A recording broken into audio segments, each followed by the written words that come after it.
Right, so next let's move to the next problem, which is this. Okay, so consider a signal defined by x of t equal to this, and we have to find that fellow's Fourier transform. So you can easily see that our signal x of t can be written as e power j 10t multiplied with rect of t by 2. Is that okay? Why?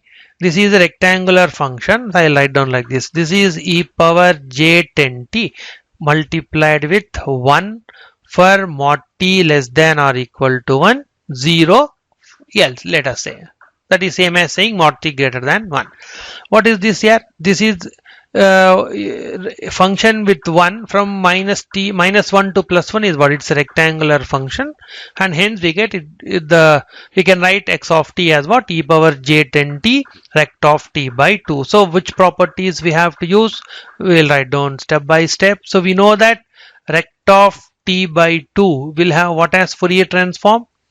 2 sine omega, capital T is 1 for us. So you'll get 2 sine omega by omega as the Fourier transform, and hence e power j 10t rect of, I'll write down nicely, e power plus j 10t rect of t by 2 will have what as Fourier transform? Which property we have to use?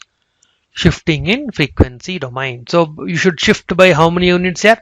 Omega naught units. What is omega naught? It is 10. So you will get 2 sine of omega minus 10 divided by omega minus 10. That would be the Fourier transform of e power j 10t rect of t by 2. So which one is right choice? Choice A is correct. So 2 sine omega minus 10 by omega minus 10. Okay.